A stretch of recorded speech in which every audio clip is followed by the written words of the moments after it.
बिस्मिल्लाहिर्रहमानिर्रहीम। अस्सलामुअलैकुम dear students, मुझे उम्मीद है कि आप सब खैरियत से होंगे। डियर स्टूडेंट्स, आज हम अपने अगले लेक्चर का आगाज़ करेंगे। डियर स्टूडेंट्स, जो हमारा प्रीवियस लेक्चर था, उस प्रीवियस लेक्चर में हमने फीडबैक मैकेनिज़्म की टाइप्स को डिस्कस किया था। जो पहली टाइप थी वो थी पॉजिटिव फीडबैक मैकेनिज़्म, और जो दूसरी टाइप थी वो थी negative feedback mechanism. Dear students, आपने एक चीज़ को याद रखना है, जो नेगेटिव फीडबैक मैकेनिज़्म है वो बॉडी को अच्छा खासा एडवांटेज देता है, बहुत ज़्यादा फ़ायदा देता है। ये आपने चीज़ याद रखनी है, क्योंकि जो नेगेटिव फीडबैक मैकेनिज़्म है ये हमारे बॉडी में जो जितने भी प्रोसेस होते हैं उन प्रोसेस को कंट्रोल करने के लिए पॉजिटिव फीडबैक मैकेनिज़्म ये बहुत ज़्यादा फ़ायदा देता है। नेगेटिव फीडबैक मैकेनिज़्म बहुत ज़्यादा फ़ायदा देता है। पॉजिटिव इतना नहीं देता, पॉजिटिव देता है, लेकिन जो ज़्यादा वर्क करता है वो नेगेटिव फीडबैक मैकेनिज़्म करता है। पॉजिटिव फीडबैक मैकेनिज़्म कुछ हद तक फ़ायदा देता है, लेकिन कुछ केसेस में फ़ायदा देता है, लेकिन ज़्यादा जो हमारी बॉडी में वर्क करता है वो नेगेटिव फीडबैक मैकेनिज़्म करता है। डियर स्टूडेंट्स, हमने अपने प्रीवियस लेक्चर में नर्वस डिसऑर्डर को भी थोड़ा सा डिस्कस किया था। नर्वस डिसऑर्डर्स क्या होते हैं? नर्वस डिसऑर्डर्स हम कहते हैं दिमागी अमराज को, दिमागी अमराज, नर्वस सिस्टम के अमराज, diseases of nervous system, specially central nervous system and also spinal cord. Dear students, हमने नर्वस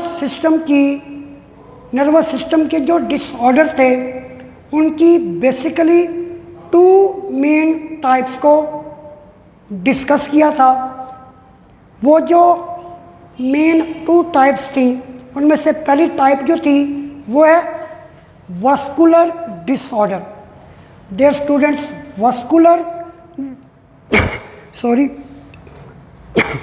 जो वस्कुलर डिसऑर्डर है, आपने एक चीज़ याद रखनी है, जो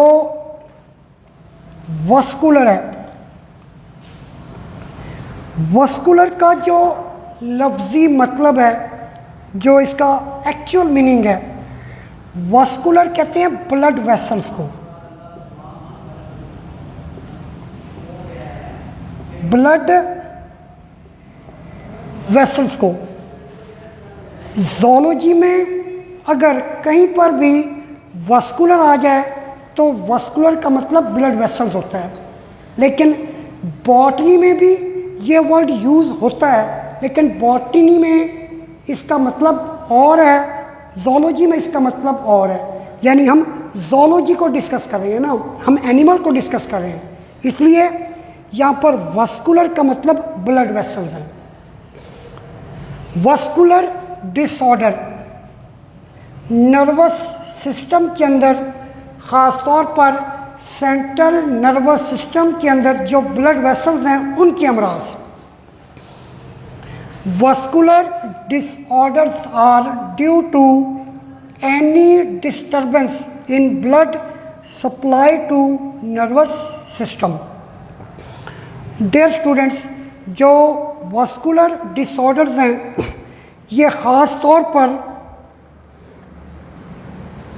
जब सेंट्रल नर्वस सिस्टम के किसी पार्ट को ब्लड की सप्लाई नहीं मिलती। ब्लड की सप्लाई क्यों नहीं मिलती, उसकी वजह क्या है? उसकी वजह ये है कि वो ब्लड वेसल जो नर्वस सिस्टम में हैं, सेंट्रल नर्वस सिस्टम में हैं, वो या तो रप्चर हो जाती हैं या उनके अंदर क्लॉट बन जाता है, जिसकी वजह से सेंट्रल नर्वस सिस्टम के उस पार्ट को ब्लड की सप्लाई नहीं होती और जब ब्लड की सप्लाई नहीं होगी, जिसकी वजह से अल्टीमेटली उस ब्रेन के पार्ट की डेथ होगी। इसे हम कहते हैं vascular disorders. Vascular disorders are the due to any disturbance के जो ब्लड सप्लाई है वो नर्वस टिश्यूज़ को या सेंट्रल नर्वस सिस्टम के किसी पार्ट को ब्लड की सप्लाई नहीं होती। In the blood supply due to nervous system. और इसकी जो एग्जांपल है वो पैरालिसिस है, जिसे हम फालिज कहते हैं। अब है फंक्शनल डिसऑर्डर। फंक्शनल यानी फिजियोलॉजी। फिजियोलॉजी वो ब्रांच है बायोलॉजी की जिसमें हम किसी भी बॉडी के जो पार्ट्स होते हैं उन पार्ट्स के फंक्शन को डिस्कस करते हैं, इसलिए ये फंक्शनल डिसऑर्डर है। Disorders, functional disorders are due to disturbance in nerve impulse generation and transmission. Functional disorder में हमारे ब्रेन से जो नर्व इम्पल्सिस निकलती हैं, यानी हमारा जो ब्रेन है वो हमारी बॉडी के फंक्शन को कंट्रोल कर रहा है, और जो पैगामात हैं, मैसेजेस हैं जो कि नर्व इम्पल्सिस की सूरत में होते हैं, जो नर्व इम्पल्सिस की सूरत में होते हैं, उन पैगामात में, उन नर्व इम्पल्सिस में डिस्टर्बेंस आती है। डिस्टर्बेंस क्या हो सकती है? बाज़ों का sometime excessive nerve impulses generate, कि बहुत ज़्यादा नर्व इम्पल्स प्रोड्यूस होती हैं, और फिर ट्रांसमिशन होती है, बहुत ज़्यादा नर्व इम्पल्सिस बॉडी में ट्रांसफ़र होती हैं, और उसका इफ़ेक्ट क्या पड़ता है? उसका इफ़ेक्ट ये पड़ता है कि इंसान को झटके लगते हैं, इतने ज़ोरदार झटके लगते हैं कि वो बेहोश हो जाता है, जिससे हम एपिलेप्सी इसकी एग्जांपल है। एपिलेप्सी में ऐसा होता है। डियर स्टूडेंट्स, सबसे पहले डिस्कस करेंगे पैरालिसिस को। Paralysis is the complete loss of function by one. Dear students, यहाँ पर आपने याद रखना है, पहला वर्ड क्या है? वन, और दूसरा क्या है? जो दूसरा वर्ड है मोर muscle group. More muscle group. One से क्या मुराद है? ये मेरी आर्म है, इस आर्म के जो मसल हैं ये वन ग्रुप है। जब मेरी इस आर्म के जो मसल्स हैं ये एक ग्रुप बना रहे हैं, अगर ये कॉन्ट्रैक्ट और रिलैक्स नहीं होंगे, अल्टीमेटली मेरी इस आर्म की मूवमेंट रुक जाएगी। और more group, more muscle group, more muscle group. अब इस आर्म के मसल, इस आर्म के मसल, टांगों के मसल, और फिर छाती के मसल, और फिर एब्डोमेन के मसल, अगर ये अपना काम छोड़ दें, यानी ये ना कॉन्ट्रैक्ट हो ना रिलैक्स हो, जिसकी वजह से पूरी बॉडी की मूवमेंट रुक जाएगी, पूरी बॉडी की मूवमेंट रिस्ट्रिक्टेड हो जाती है, रुक जाती है, इसे हम पैरालिसिस कहते हैं। डियर स्टूडेंट्स, अब यहाँ पर जो शॉर्ट क्वेश्चन है, शॉर्ट क्वेश्चन क्या आ सकता है? Differentiate between vascular disorders and functional disorder. और यहाँ पर शॉर्ट क्वेश्चन क्या आ सकता है? What is paralysis? In this case the answer is paralysis is the complete loss of function by one or more muscle groups. Dear students, अब short question आ सकता है, what are the causes of paralysis? Paralysis की क्या वजूहात हैं? Paralysis कहते हैं फालिज को। पैरालिसिस का जो लफ्जी मतलब है वो है फालिज। फालिज कहते हैं ठहर जा, रुक जा। It is most often caused by damage to central nervous system, brain and spinal cord. अब पैरालिसिस की पहली जो वजह है, पहली वजह क्या है कि सेंट्रल नर्वस सिस्टम का कोई पार्ट डैमेज हो जाए या फिर स्पाइनल कॉर्ड का कोई पार्ट डैमेज हो जाए, जिसकी वजह से पैरालिसिस हो सकता है. The damage may be due to stroke. Dear students, जब ब्लड प्रेशर बहुत ज़्यादा होता है, जब ब्लड प्रेशर बहुत ज़्यादा होता है, उस हाई ब्लड प्रेशर की वजह से, जिसे हम हाइपर टेंशन कहते हैं, क्या कहते हैं, हाइपर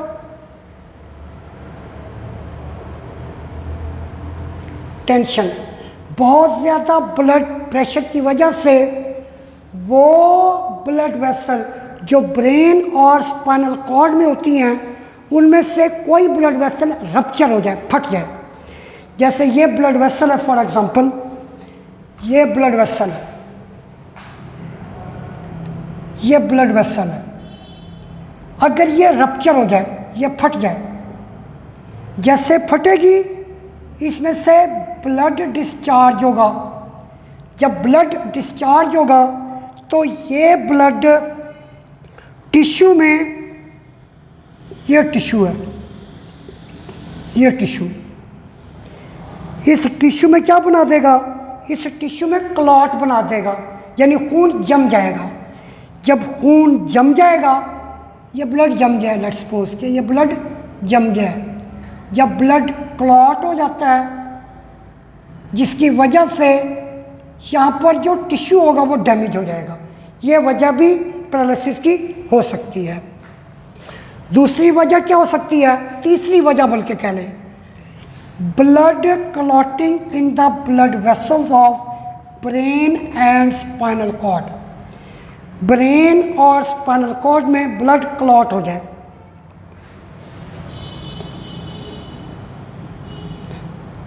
डियर स्टूडेंट्स, ये ब्लड वेसल है, ये ब्लड वेसल है, और ब्लड वेसल में ब्लड क्लॉट हो जाए, ब्लड का लोथड़ा बन जाए, लोथड़ा, ये ब्लड का लोथड़ा बन जाए, और ये ब्लड वेसल इस सेंट्रल नर्वस सिस्टम के पार्ट को,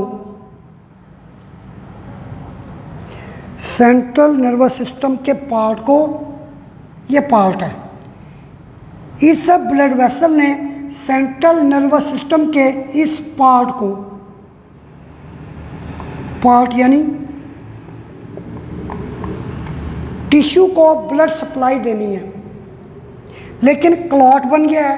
क्लॉट की वजह से जो ब्लड है वो इस टिश्यू को नहीं मिलेगा, जिसकी वजह से इस टिश्यू की डेथ हो जाएगी.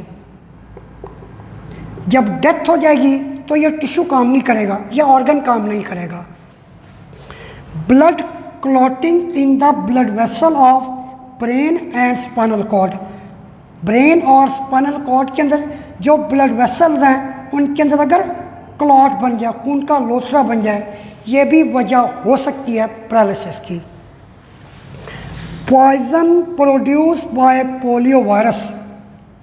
Dear students, the smallest viruses are the polio viruses. और जो पोलियो वायरसेस होते हैं ये हमेशा ब्रेन के ऊपर अटैक करते हैं. जब ये ब्रेन में या ब्रेन पर अटैक करते हैं तो इनकी पॉइजन की वजह से ब्रेन का कोई ना कोई पार्ट डैमेज हो जाता है. फॉर एग्ज़ाम्पल, मेरे ब्रेन का एक पार्ट है जो कि मेरे इस बाजू की मूवमेंट को कंट्रोल कर रहा है. अब पोलियो वायरस की पॉइजन की वजह से मेरे ब्रेन का वो पार्ट डैमेज हो गया. जब वो पार्ट डैमेज हो जाएगा, as a result the movement of this arm will restricted. मेरे इस आर्म की जो मूवमेंट है वो रुक जाएगी। In this case we can say that polio viruses are the major contributor in causing paralysis. Patient may have weak paralysis. Dear students, अब इस पॉइंट को समझते हैं। जब पूरी बॉडी के मसल्स की मूवमेंट रुक जाती है हम इसे वीक पैरालिसिस कहते हैं। और अगर मेरी बॉडी के किसी पार्ट की मूवमेंट रुक जाए हम उसे वीक पैरालिसिस नहीं कहते। So weak paralysis through out his her body. अब पेशेंट को वीक पैरालिसिस भी हो सकता है, यानी उसके पूरी बॉडी की जो मूवमेंट है वो रुक गई है, यानी पूरी बॉडी के जो मसल्स हैं, ख़ास तौर पर टांगों के मसल और फिर हाथों के मसल्स, इनकी मूवमेंट रुक जाती है, हम इसे वीक पैरालिसिस कहते हैं। हिज अगर मेल है और हर अगर फीमेल है।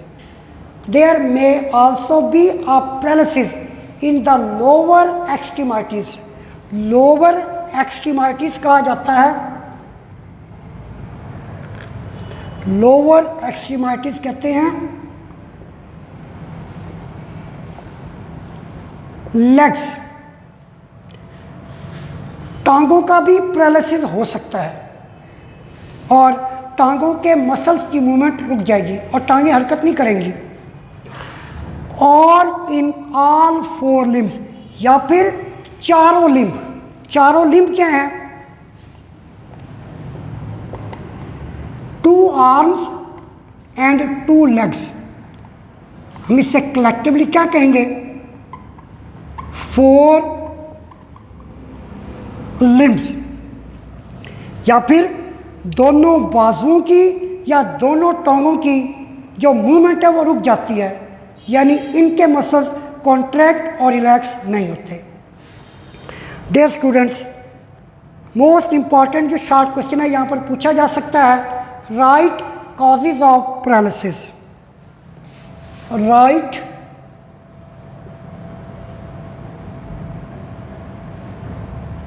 कॉजेज ऑफ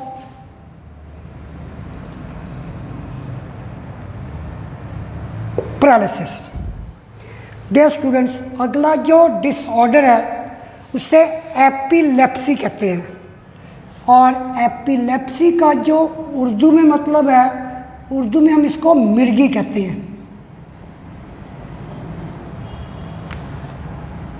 इसको मिर्गी कहा जाता है। Dear students, as you know that brain control all the function of body with via nerve impulses. जो ब्रेन है वो हमारी बॉडी के फंक्शन को कंट्रोल कर रहा है नर्व इम्पल्सिस के ज़रिए। अगर ब्रेन से एबनॉर्मल और एक्सेसिव, अगर ब्रेन में एबनॉर्मल, एबनॉर्मल किसको कहेंगे? एबनॉर्मल कहेंगे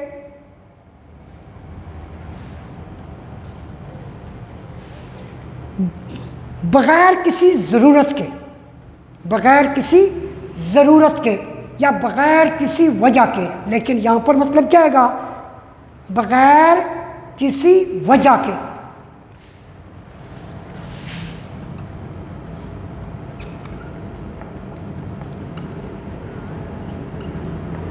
बग़ैर किसी वजह के और बहुत ज़्यादा नर्व इम्पल्सिस ब्रेन में जनरेट हो, बहुत ज़्यादा नर्व इम्पल्सिस ब्रेन में जनरेट हो, और यही excessive nerve impulses will transfer to the body. अगर वही एबनॉर्मल और एक्सेसिव नर्व इम्पल्सिस जो हैं अगर वो बॉडी में जाएंगी तो उसका इफ़ेक्ट बहुत बुरा पड़ेगा। उसका रिज़ल्ट क्या निकलेगा? बॉडी को झटके लगेंगे और इतने शदीद झटके लगते हैं कि इंसान बेहोश हो जाता है, इसे हम एपिलेप्सी कहते हैं। और एपिलेप्सी दो तरह की होती है, एक होती है पूरी बॉडी की एपिलेप्सी कि पूरी बॉडी को झटके लगते हैं, और जो दूसरी टाइप है एपिलेप्सी की, उसमें बॉडी के किसी पार्ट की एक्सेसिव मूवमेंट हो जाती है, बहुत ज़्यादा कॉन्ट्रैक्ट और रिलैक्स होता है इस तरह से, इसे हम एपिलेप्सी की टाइप में कहते हैं। डियर स्टूडेंट्स, अब एपिलेप्सी के सिम्टम्स, शॉर्ट क्वेश्चन पूछ सकता है, right symptoms of epilepsy. Unprovoked seizure in patient, seizure कहते हैं झटके लगना, अनप्रोवोक्ड सडन को भी कहा जाता है कि अचानक मरीज को झटके लगते हैं, बहुत ज़्यादा झटके लगते हैं।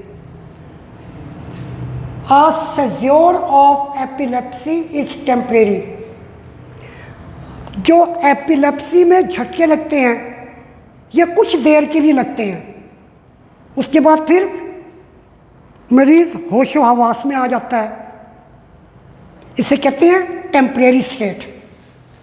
A seizure of epilepsy, epilepsy के जो झटके लगते हैं या झटका लगता है, ये temporary abnormal state of brain है, कि इसमें ब्रेन से बहुत ज़्यादा नर्व इम्पल्सिस निकलती हैं, मार्क्ड बाय कन्वर्जन, और फिर इंसान बेहोश हो जाता है।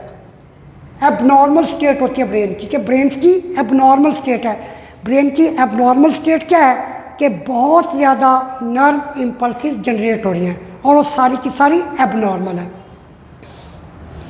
डियर स्टूडेंट्स, कन्वर्जन कहते हैं दौरे पड़ना, बेहोश हो जाना। इन यंगर पीपल, जो यंगर पीपल होते हैं, एपिलेप्सी में be due to genetic, epilepsy जो है वो जेनेटिकली भी हो सकती है।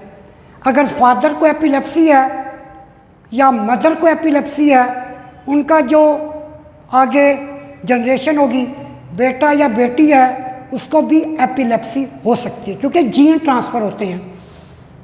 और डेवलपमेंटल कॉजेस, डेवलपमेंटल कॉज क्या होता है? जब बेबी माँ के पेट में बनता है, यानी बेबी के ऑर्गन बनते हैं, जब बेबी के ऑर्गन बनते हैं तो उस वक्त जो ब्रेन बनता है, ब्रेन का कोई भी पार्ट पूरा नहीं बनता, आधा बना ही नहीं।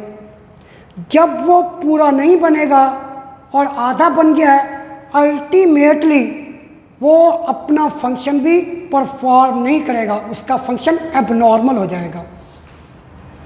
ये डेवलपमेंटल कॉजेज हैं।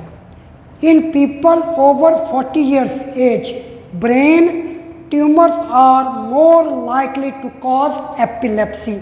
वो लोग जिनकी उम्र 40 साल से ज़्यादा होती है, उनके अंदर जो एपिलेप्सी की सबसे बड़ी वजह है वो ब्रेन ट्यूमर्स हैं, कि उनके ब्रेन में ट्यूमर्स बनती हैं, रसोलियाँ बनती हैं।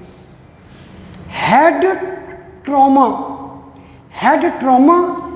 और central nervous system infection, head trauma की वजह से और सेंट्रल नर्वस सिस्टम की इन्फेक्शन की वजह से किसी भी उम्र में एपिलेप्सी हो सकती है। अब हेड ट्रॉमा क्या है?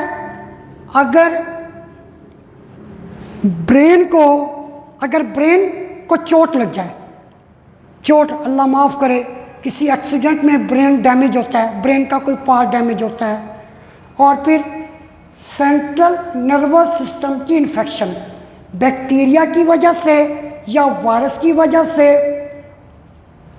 वजह से या बैक्टीरिया की वजह से सेंट्रल नर्वस सिस्टम की इन्फेक्शन हो जाए, जैसे मेनिंजाइटिस कहते हैं, मेनिंजाइटिस होता है।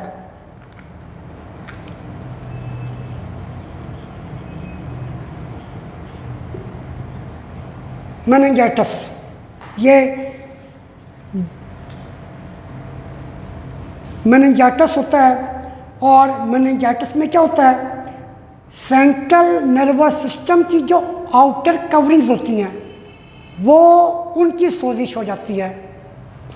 मे काज एपिलेप्सी एट एनी एज, किसी वक्त भी एपिलेप्सी हो सकती है, यानी किसी वक्त भी जो एपिलेप्सी होती है उसकी वजह क्या है, उसकी वजह हेड ट्रॉमा है और सेंट्रल नर्वस सिस्टम इन्फेक्शन है। डियर स्टूडेंट्स, अब इस बीमारी का इलाज क्या है? डियर स्टूडेंट्स, दो तरह के इलाज होते हैं। एक इलाज ये है कि बीमारी मुकम्मल तौर पर ख़त्म हो जाए, और दूसरा क्या है, बीमारी को कंट्रोल किया जाए, ख़त्म ना हो, कंट्रोल किया जाए। इसी तरह एपिलेप्सी का कोई परमानेंट ट्रीटमेंट नहीं है, बस एपिलेप्सी को कंट्रोल किया जाता है, मरीज़ को झटके ना लगे, बेहोश ना हो। There is no known cure of epilepsy, epilepsy का कोई इलाज नहीं। इलाज से क्या मुराद है? कोई परमानेंट इलाज नहीं। But medicine can control seizure, लेकिन मेडिसिन की मदद से झटकों को कंट्रोल किया जा सकता है, लेकिन बीमारी को ख़त्म नहीं किया जा सकता। Patients of epilepsy have to take medicine daily. अब वो मरीज़ जिसको एपिलेप्सी है उसे मेडिसिन रोज़ाना लेनी पड़ती है, डेली, फॉर द ट्रीटमेंट, इलाज के लिए, as well as prevention of seizure, और उसको झटके ना लगे, यानी उसे एपिलेप्टिक मेडिसिन लेनी पड़ती हैं, वो मेडिसिन खानी पड़ती हैं जिससे उसे झटके ना लगे। These are termed as anticonvulsant, और इन ड्रग्स को एंटी कन्वल्जेंट या एंटी एपिलेप्टिक ड्रग्स कहा जाता है। वो ड्रग्स जो हम एपिलेप्सी में यूज़ करते हैं उन्हें एंटी कन्वल्जेंट या एंटी एपिलेप्टिक ड्रग्स कहते हैं। डियर स्टूडेंट्स, प्रिवेंटिव मेजर्स, बाज़-औक़ात ऐसा होता है कि चलते चलते किसी भी इंसान को एपिलेप्सी का झटका लगता है और वो बेहोश हो जाता है। कुछ लोग क्या करते हैं, उसके मुंह में, दांतों में स्पून देते हैं, ये गलत करते हैं। ड्यूरिंग अ सीज़र अटैक, जैसे ही अटैक होता है, जैसे ही झटके लगते हैं, objects should never be placed in a patient mouth, कोई भी ऑब्जेक्ट मरीज़ के मुंह में नहीं डालना चाहिए। As it can result in serious injury, क्या हो सकता है, इससे सख्त किस्म की चोट लग सकती है। It is possible that patient will bite his her on tongue, मुमकिन क्या होता है कि जो मरीज़ है वो अपनी ही टंग को काट लेता है, उसकी अपनी टंग है वो कट जाती है। डियर स्टूडेंट्स, प्रिवेंटिव मेजर्स के ऊपर शॉर्ट क्वेश्चन आ सकता है, ट्रीटमेंट के ऊपर शॉर्ट क्वेश्चन आ सकता है, सिम्टम्स के ऊपर शॉर्ट क्वेश्चन आ सकता है, व्हाट इज़ एपिलेप्सी, इसके ऊपर भी शॉर्ट क्वेश्चन आ सकता है, कॉजेज ऑफ पैरालिसिस के ऊपर भी शॉर्ट क्वेश्चन आ सकता है, व्हाट इज़ पैरालिसिस के ऊपर भी शॉर्ट क्वेश्चन आ सकता है, और फिर what is the difference between vascular disorder and functional disorder. Dear students, आज के लिए इतना काफ़ी है। मुझे उम्मीद है कि आपको समझ आ गई होगी। इंशाल्लाह ताला अगले लेक्चर में मुलाकात होगी। अल्लाह हाफ़िज़।